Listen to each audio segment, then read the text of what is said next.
Bom, vamos então agora, né, enquanto as chuvas não chegam, né, na normalidade do jeito que a gente precisa, vamos com os temas que estão aí, né, nos bastidores, tocando fogo, causando polêmica e principalmente fazendo a sociedade brasileira refletir cada vez mais, né, mas também com analistas que trazem luz, como você, né, para temas como esse aqui, ó.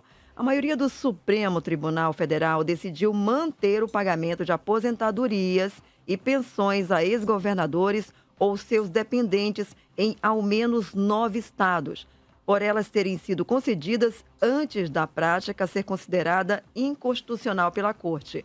Prevalece a divergência aberta pelo ministro Gilmar Mendes, para quem, nos casos questionados, há direito adquirido aos vencimentos em seu voto, no caso aí, né, adquirido nesses vencimentos. E em seu voto, o ministro escreveu que as pensões devem ser mantidas, abre aspas, em virtude da garantia constitucional da segurança jurídica, fecha aspas, e eu entrego essas aspas justamente para você, Diogo. Essa expressão no ouvido da gente, por mais que tecnicamente ela tenha seu sentido, no ouvido da gente cai com muita dificuldade, né? Em nome da segurança jurídica, nós vamos falar de aposentadoria especial de governador. Nós que tivemos que passar por uma reforma da aposentadoria, que todos nós sentimos de alguma maneira, e tinha que fazer, estava certo, tinha que fazer, tinha que ter feito mais ainda, pela necessidade de acertar as contas do país.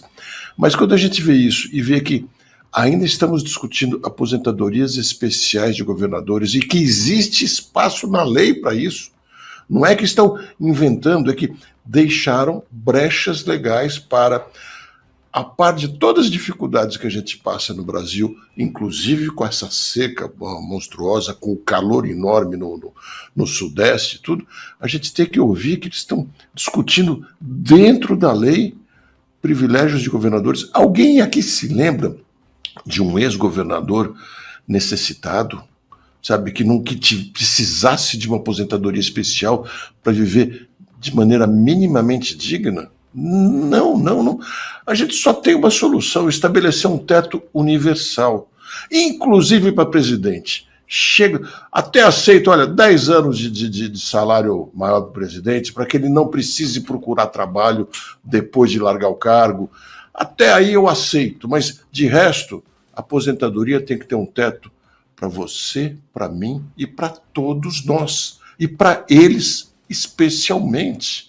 Senão não vamos ter solução nunca. Porque isso vai na bola de neve. Já que um tem, dá para mais um, para mais outro, para mais outro, e volta aquela bagunça de sempre. Ok, Diogo.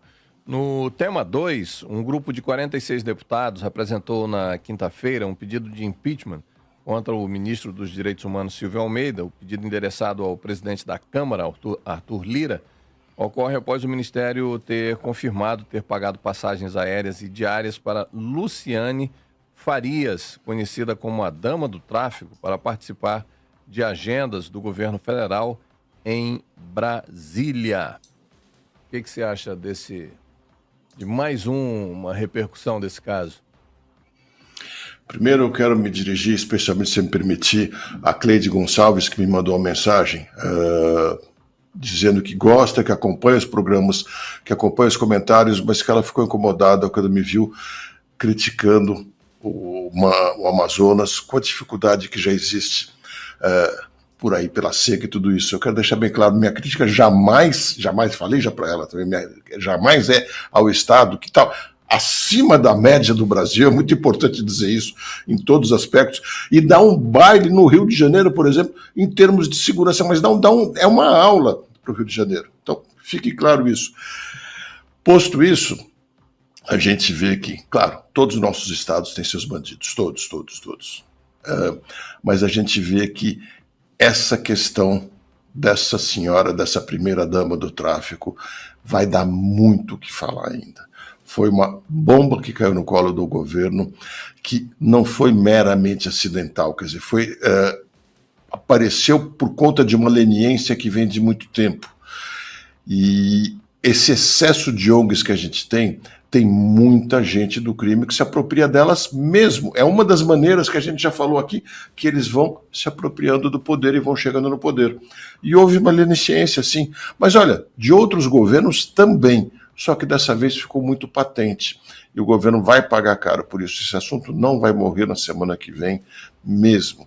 Ele, quando parecer que está esfriando, vai voltar à tona de novo e vai ser assim por algum tempo, trazendo desgaste. E talvez algumas demissões no governo. Mas, o mais importante, a questão do crime não se resolverá por causa dessas discussões. Eles estão brigando por espaço político. Essa vontade de tirar o Silvio Almeida do cargo, não estou nem dizendo que esteja errada, não, mas ela tem uma única intenção: enfraquecer o governo e não estabelecer padrões para que o crime fique na cadeia e o governo fique sem crime no meio.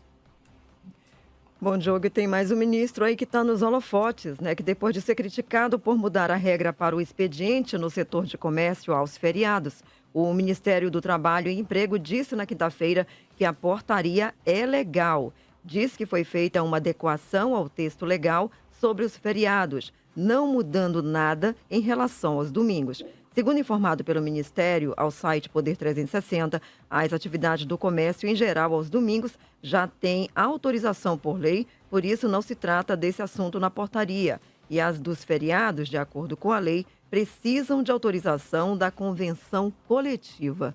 Sua análise, Diogo? Parecido com o primeiro tema que nós falamos, Rosali. É legal, essa portaria é legal, mas é isso que me deixa triste.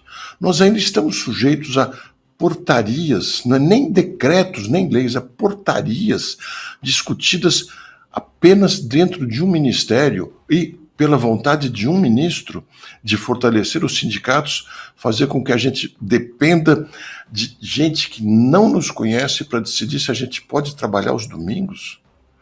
Que lógica é essa? E eu quero deixar bem claro aqui que eu sei que algumas pessoas tendem a ficar contentes para ver, poxa vida, vai ser mais difícil me chamarem para trabalhar no domingo. Primeiro, isso pode significar menor atividade da economia, menor crescimento do país, portanto de todos nós, mas principalmente o que significa é que estão nos tratando como crianças. Esse é o ponto que a gente precisa se rebelar. Nós temos que ter, a dignidade de sabermos decidir se nós queremos o trabalho no domingo ou não. Nós temos essa opção e temos que guardá-la para nós. Isso é muito importante. Me entristece isso. Apenas um ministro, não foi nenhuma discussão no Congresso, onde falaram, eu estou ouvindo as bases e qualquer coisa assim, não. Isso vai mudar o governo e vai mudar de novo essa portaria. Quer dizer, é triste isso, é muito triste. Nós precisamos de mais autonomia. Ok. Ô, Diogo, no último tema de hoje, que é um tema aí muito paroquial e, ao mesmo tempo, serve de emblemático para o país, o prefeito de São Paulo, Ricardo Nunes, ele disse ontem que pediu para a ANEEL, a Agência Nacional de Energia Elétrica, cancelar o contrato com a Enel. Não vamos confundir a coisa. A Enel caiu nas garras da ANEEL por uma inconformidade, entre aspas, da administração municipal com a empresa. A companhia fornece energia para 24 cidades da região metropolitana de São Paulo, incluindo a capital. O prefeito disse em uma declaração durante a visita às obras do córrego Água Espraiada, na zona sul de São Paulo, que o problema com a Enel é grave, que não é só por conta da falta de resposta nesses eventos aí das rajadas de vento e das chuvas. Já é um problema que a prefeitura vem discutindo há bastante tempo. Eles precisam melhorar muito. E o que a gente fez então, pergunta a ele. Entramos na justiça. Enfim, se mostrou aí uma rajadinha de vento, mostrou um problemão que o Estado e a cidade enfrentam, hein? A maior cidade da América Latina. Pois é, troquei rápidas palavras com ele ontem e vejo que triste é a gente ter o prefeito, não só o prefeito da maior cidade do Hemisfério Sul, mas todos os prefeitos do Brasil estarem reféns de decisões que vêm de tão longe. Já parece que eu sou repetitivo, sempre caio na mesma. Mas como você disse, separando ANEEL da Enel, a ANEEL, que é a Agência Nacional de Energia, que é quem toma todas as decisões baseadas nas leis apenas federais sobre energia, e ela que faz acontecer que a Enel seja a empresa que atende toda a grande São Paulo sem direito à contestação. Não é que nós, consumidores, não podemos contestar, é que o prefeito da cidade, os prefeitos da região não podem dizer não queremos mais essa, queremos outra. A questão é tão grave aqui, Cristóvão, que eu vou dar só uma dimensão para vocês. Eu moro numa rua que tem 65 casas, mais ou menos. Pelo menos 10 tem geradores. Você imagina, na maior cidade do Hemisfério Sul, num bairro bom, sem dúvida alguma, 10 casas de 65 têm seus geradores, porque é comum faltar energia, mesmo sem chuva. E são pessoas que não querem ficar de maneira nenhuma sem energia. Mas isso é uma raridade, é uma coisa muito especial. Não dá para todo mundo pensar em ter um gerador em casa, né? Porque custa uma fortuna, é impossível. Você vê a qualidade do serviço da Enel. É patético. Agora, de novo, não podemos mais aceitar esse tipo de coisa de cima para baixo. Nós precisamos fazer uma rebelião. Rebelião pacífica, logicamente, mas uma rebelião firme, para dizer para Brasília que chega, nos deem autonomia, nós não somos criança. É a mesma questão do primeiro caso. O prefeito de São Paulo está certo e não tem mais nada que ele possa fazer nesse sentido. Alguns dizem, problema das árvores. Aí existe um erro muito grande, que se permitiu ao longo das décadas e décadas o convívio de árvores grandes, árvores de 30 metros de altura até, convivendo com fios de alta tensão, assim, um embaixo do outro, depois um em cima, se entremeando. Isso não funciona, sem dúvida. Esse é um erro grave, que não é deste ou daquele prefeito, que vai ser difícil resolver. Independendo disso, a Enel presta um péssimo serviço e, lógico, ninguém pode cobrar ela. Quer dizer, o prefeito, quando muito, ele pode pedir a troca, talvez consiga um movimento muito grande, talvez consigam trocar se os demais municípios acabarem apoiando, o que eu acho pouco provável. Acho que a ANEEL vai ganhar essa parada. E, de novo, vai ficar bem claro, quem manda é a Enel, mais do que qualquer um, mais do que qualquer prefeito, mais do que governador. Diogo. Impressionante isso aí, hein, Diogo? Muito triste. Fico pensando, fica de mãos atadas. Ambientalistas e ecologistas também em relação, né, às árvores. Mas tem uma solução que o mundo já descobriu, Rosali. Enterrar a fiação. Que fala, não, é caríssimo. Tem tantas cidades no mundo que fizeram isso. Tem tecnologia hoje em dia muito mais barata do que a de antes. Não é possível que tantas cidades no mundo tenham condições de fazer isso, e cidades bem estruturadas, como São Paulo, como Manaus, como Brasília tem parte de Brasília tem, mas a parte bonita de Brasília tem. A parte que a gente não vê de Brasília já não tem, né? Essa é outra coisa muito grave, né? Que a gente só fazer a coisa na parte chamada bonita, onde o turista vê, né? Claro que nós temos condições de fazer. Ainda bem que nessa fiação subterrânea você citou Manaus. Nós temos exemplos mesmo aqui, né, de avenidas, né, de vias públicas, onde a fiação elétrica é toda subterrânea. E é interessante como, na época, as pessoas até saíam de casa para ver realmente como é que era essa fiação subterrânea. E fica ali na Zona Sul, e eu digo porque eu fui, né? Eu era realmente neófita nisso, né? Não tinha ideia, eu não acreditava. Eu digo, nossa, cadê os fios que estavam aqui? E não é que ficou bonito? E fica muito, não só a poluição visual desaparece, né? Os perigos que são... principalmente, né? Mesmo porque é área de grande centro de compra, as pessoas se movimentam mesmo, da rajada de vento, né? Porque nós estamos ali também na porta do distrito industrial, e ficou agradável, harmonicamente, arquitetonicamente, né? Se observando, também fica bonito de se ver. E, claro, né? Toda uma segurança, né? E não afeta as árvores, gente. Isso aqui é mais importante. Não tem que matar, não tem que podar, né, na tora, como a gente diz aqui, não tem que desaparecer com esse ecossistema.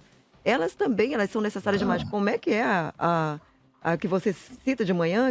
É evapotranspiração. Evapotranspiração. Evapotranspiração, a transpiração das árvores, né? O espetáculo da natureza Cria aquela de grátis pra fumacinha gente, gostosa, né? aquele clima gostoso dentro da cidade. É o ar-condicionado das árvores, Diogo. Mais uma contribuição Pois nossa é, para o mundo. exato. Pois é.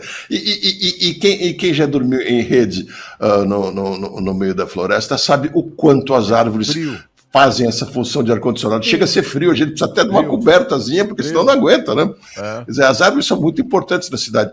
Por isso que eu falei, esse convívio, em nenhum momento, a minha proposta é tire-se as árvores. Agora, o convívio não funciona. A solução é um enterramento, como foi feito aí. Esse que foi feito em Manaus, ainda é por sistema de galerias, que também é a maioria do que tem em São Paulo, talvez até a totalidade, que é um sistema mais caro. Hoje em dia tem robótica que faz isso. São robôs que vão enterrando os fios sem precisar fazer aquelas grandes galerias, apenas algumas caixas de inspeção de tantos em tantos metros, alguma coisa assim. Isso os engenheiros saberiam explicar muito melhor. Mas é possível.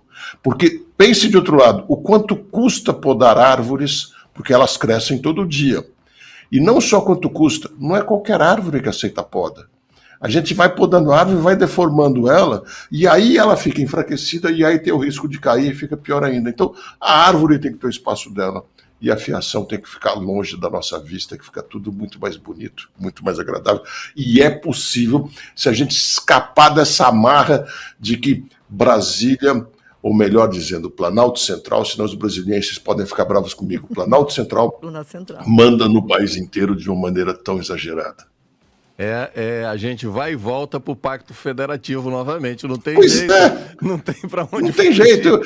É maré. Eu fico parecendo chato, batendo sempre na mesma tecla, mas é isso. É isso. Nós precisamos ganhar a nossa emancipação, entendeu? Nós não podemos ser tratados como crianças, de forma alguma. Mas tem muitos prefeitos que vão fazer as coisas erradas. Não. Nós só tendo responsabilidade que podemos demonstrar a nossa responsabilidade. Perfeito. E nós que temos filhos... O prefeito mora do meu lado, eu posso cobrar. O presidente eu nunca acho no dia a dia. Essa é a diferença. Exatamente. Eu tenho o telefone do prefeito e ele atende se eu ligar. Agora, tente ligar para o presidente da República. Não vai conseguir falar. E depois, não pode querer resolver o problema de fiação com o presidente da República. Perfeito. Diogo,